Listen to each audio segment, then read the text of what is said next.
যারা প্রাইমারি রিক্রুটমেন্টের জন্য অপেক্ষা করছিলে, ঠিক আছে, 2022 টেট পাসটা, তাদের জন্য একটা গুড নিউজ কিন্তু অলরেডি চলে এসেছে, ঠিক আছে।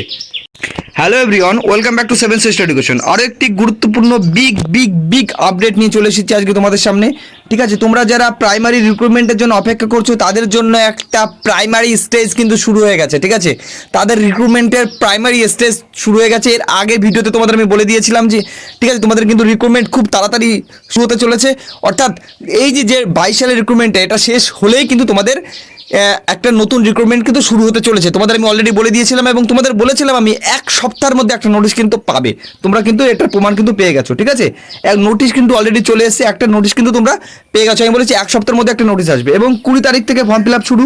হ্যাঁ, তোমরা ঠিকই শুনছো যে 20 তারিখ থেকে ফর্ম ফিল আপ শুরু হবে কি না, ঠিক আছে। একটা আপডেট আসছে, কিন্তু 20 তারিখের পরে কিন্তু ফর্ম ফিল আপ কিন্তু শুরু হতে পারে, সেটা তোমাদের আমি বলে দেবো। এবং কাট অফ কত যেতে চলেছে, তোমরা যারা প্রাইমারি জন্য অপেক্ষা করছো, ঠিক আছে, তোমরা সবাই চাকরি পেয়ে যাবে, ঠিক আছে, সবাই চাকরি পাবে। তোমরা যারা টেট পাস করে রয়েছো, ডিএলএড ক্যান্ডিডেট, সবাই চাকরি পাবে, আমি তোমাদের প্রমাণ দেখাবো। এবং 25,000 ভ্যাকান্সিতে কিন্তু নিয়োগ হচ্ছে এবং কত টেট পাস রয়েছে তোমাদের আমি বলে দেবো। এবং 2023-এর রেজাল্ট সংক্রান্ত একটা আপডেট আছে, তোমাদের বলবো কবে রেজাল্ট দেবে, ঠিক আছে। চলো দেরি না করে তাহলে ভিডিওটি শুরু করি। তার আগে বলে রাখি, যারা নতুন রয়েছে আমাদের চ্যানেলে, অবশ্যই চ্যানেলটিকে সাবস্ক্রাইব করে বেল আইকনটি প্রেস করো, কারণ এরকমই নিত্য নতুন আপডেট আমাদের চ্যানেলে পাবে। চলো আমরা ভিডিওটি শুরু করি। তোমরা যারা টেট পাস করে রয়েছো, ঠিক আছে, তোমরা সবাই চাকরি পাবে। আমি কি বললাম, তোমরা যারা টেট পাস করে রয়েছো সবাই কিন্তু চাকরি পাবে।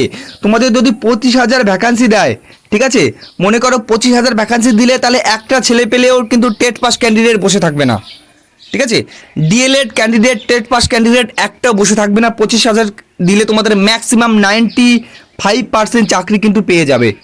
এবং 20,000 যদি ক্যান্ডিডেট, তোমাদের 20,000 যদি ভ্যাকান্সি বেরোয়, সেক্ষেত্রে কিন্তু তোমাদের 5,000 ক্যান্ডিডেট মতো কিন্তু থেকে যেতে পারে, কিন্তু ম্যাক্সিমাম 90% ক্যান্ডিডেট কিন্তু তোমাদের ডিএলএড করা ক্যান্ডিডেট কিন্তু তোমাদের চাকরি পেয়ে যাবে এবার প্রাইমারি রিক্রুটমেন্টে। ব্রাত্য বসু কিন্তু আমাদের বলে দিয়েছেন যে আমাদের কিন্তু রিক্রুটমেন্ট যেটা তোমাদের রয়েছে প্রাইমারি টেট নিউ রিক্রুটমেন্ট, সেটা কিন্তু খুব দ্রুতই হতে চলেছে। তোমরা জানো 5% যে বাকি ছিল রিক্রুটমেন্টের ক্ষেত্রে, সেটা কিন্তু তোমাদের রিক্রুটমেন্ট কিন্তু হতে চলেছে তোমাদের এই যে সেপ্টেম্বরের 20 তারিখের মধ্যে কিন্তু এটা কমপ্লিট হয়ে যাবে। কি বললাম, সেপ্টেম্বরের 20 তারিখের মধ্যে তোমাদের কিন্তু রিক্রুটমেন্ট প্রসেসটা কমপ্লিট হয়ে যাবে। এবং আমাদের রাজ্যের এখন যা কন্ডিশন দেখতে পাচ্ছ, সব জায়গায় আন্দোলন এবং মুখ্যমন্ত্রীর কি অবস্থা, এই মুহূর্তে রিক্রুটমেন্ট কিন্তু তোমাদের আসতে চলেছে, তোমাদের দৌড় গোড়ায় চলে এসছে রিক্রুটমেন্ট কিন্তু তোমাদের, ঠিক আছে। এই যে রিক্রুটমেন্টটা দেখছো, এই 5% সামনের মাসের মধ্যে 100% এটা কিন্তু তোমাদের কমপ্লিট হয়ে যাবে। আর এটা কমপ্লিট হওয়ার পরে কিন্তু তোমাদের রিক্রুটমেন্ট, আমি যারা বলছো ফেক, ঠিক আছে, তারা সেরকম ভেবেই থেকো, কিন্তু আমি তোমাদের যেটা বলছি 100% তোমরা মিলিয়ে নেবে, ঠিক আছে। 100% তোমাদের আমি মিলিয়ে নেবে। তোমাদের রিক্রুটমেন্ট তোমাদের আমি 31শে ডিসেম্বর, কি বললাম, 31শে ডিসেম্বর তোমাদের আমি ডেডলাইন দিলাম। এই 31শে ডিসেম্বরের মধ্যে যদি রিক্রুটমেন্ট না আসে, 2022 টেট পাসদের রিক্রুটমেন্ট নতুন ভ্যাকান্সি যদি না আসে, তাহলে আমাকে তুমি বলবে, ঠিক আছে। তোমরা যারা 2014 সালে রয়েছো, 2017 সালে টেট পাস, 2022 সালে টেট পাস, সবাই কিন্তু এই রিক্রুটমেন্টে অংশগ্রহণ করতে পারবে। এবং আমাদের কাছে যতটুকু আপডেট আছে, তোমাদের কিন্তু 20,000 প্লাস থাকবে, ঠিক আছে, ভ্যাকান্সি 20,000-এর নিচে থাকছে না। তোমাদের 20 থেকে 25,000-এর ভ্যাকান্সি কিন্তু থাকার একবার একটা বিরাট পসিবিলিটি রয়েছে। এবং তোমাদের এই যে 25 সালে রিক্রুটমেন্টটা হবে, এই যে রিক্রুটমেন্টটা এটা কমপ্লিট করে নিয়ে যাবে। এবং 26 সালে যে ভোট রয়েছে, এই ভোটের আগে 25 সালে আরেকটা রিক্রুটমেন্ট বেরোবে।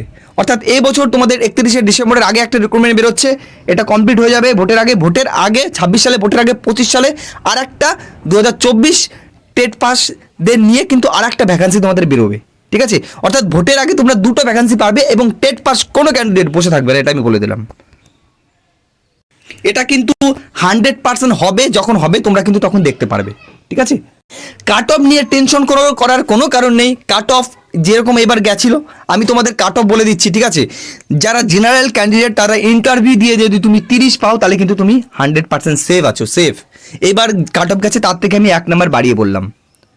জেনারেল ক্যান্ডিডেট 30 পেলে কিন্তু তুমি সেভ আছো, এসসি ক্যান্ডিডেট 28 পেলে সেভ আছো, ওবিসি ও মোটামুটি ওবিসি এরকমই কাট অফ যাবে, এসসি ক্যান্ডিডেটের মতন কিন্তু ওবিসিরও কাট অফ যাবে, অর্থাৎ 28, 29 এরকম কিন্তু কাট অফ যাবে। এবং যারা এসটি রয়েছে, তাদের মোটামুটি 26 নাম্বার পেলে কিন্তু তোমরা সেভ আছো, ঠিক আছে। অর্থাৎ কাট অফ যে একটা খুব হাইফাই যাবে সেরকম কিন্তু ব্যাপার না।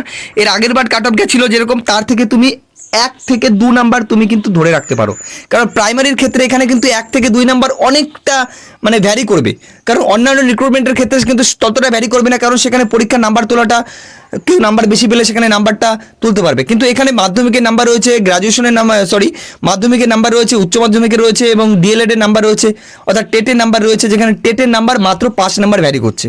অর্থাৎ এখানে কিন্তু কাট অফ সেরকম কিছু একটা বাড়বে না। তোমরা যদি 100% সেফ থাকতে দাও তাহলে তুমি এর আগের বারের থেকে 2 নাম্বার তুমি কিন্তু বাড়িয়ে রাখতে পারো। অর্থাৎ জেনারেলদের ক্ষেত্রে তুমি 30 ধরতে পারো এবং এসসিদের ক্ষেত্রে তুমি মোটামুটি 29 এবং ওবিসিদের ক্ষেত্রে 29-30 এরকম, এবং এসটিদের ক্ষেত্রে 26 থেকে 27, তার বেশি কিন্তু যাবে না। দেখো তোমাদের 23 সালের রেজাল্ট নিয়ে একটা আপডেট কিন্তু রয়েছে, তোমাদের সম্ভবত তোমাদের 23 সালের রেজাল্ট নিয়ে কিন্তু তোমাদের কিন্তু রিক্রুটমেন্ট প্রসেস শুরু হতে পারে, এটা কিন্তু পসিবিলিটি বললাম। এবার সরকার যদি না চায় তাহলে কিন্তু তোমাদের 23 স্টেটটার ইন্টারভিউতে বসতে পারবে না, কারণ রেজাল্ট যদি বের না করে। কারণ তোমরা জানো যে প্রতি বছর প্রাইমারিতে কেস হচ্ছে, এই যে প্রশ্ন নিয়ে কেস হচ্ছে, এই কেস সংক্রান্তের জন্য কিন্তু তোমাদের প্রশ্নটা পাঠানো হয়েছে কোথায়? Out of West Bengal. ঠিক আছে, আউট অফ ওয়েস্ট বেঙ্গল কিন্তু তোমাদের এই যে এই প্রশ্নগুলো বিবেচনা করার জন্য আউট অফ ওয়েস্ট বেঙ্গল কিন্তু তোমাদের পাঠানো হয়েছে। সেখানে রিপোর্ট কেবল দেওয়া হয়েছে, সেখান থেকে রিপোর্টগুলো আসবে, তারা বিবেচনা করবে কোনটা ঠিক কোনটা ভুল, তারপরে এনারা আসবে, এনারাও বিবেচনা করবে কোনটা ঠিক কোনটা ভুল, তারপরে কিন্তু তোমাদের অফিসিয়াল ফাইনাল অ্যান্সার কি বের করবে, তারপর রেজাল্ট বের করবে। অর্থাৎ একটা আপডেট এসছে যে এই যে 23 সালের প্রশ্নগুলো এটা কিন্তু আউট অফ ওয়েস্ট বেঙ্গল পাঠানো হয়েছে, সেন্ট্রালের কাছে পাঠানো হয়েছে। আশা করি তোমাদের সামনের মাসের মধ্যে রেজাল্ট কিন্তু চলে আসবে, এটা কিন্তু আমরা আশাই করতে পারি।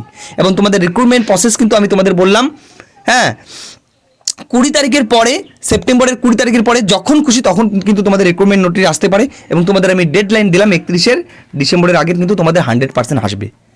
এতক্ষণ সঙ্গে থাকার জন্য অনেক অনেক ধন্যবাদ। নিজের খেয়াল রাখবে, পরিবারের খেয়াল রাখবে, এবং নিত্য নতুন আপডেট পেতে অবশ্যই আমাদের চ্যানেলটিকে সাবস্ক্রাইব করে বেল আইকনটি প্রেস করবে। ধন্যবাদ এতক্ষণ পাশে থাকার জন্য।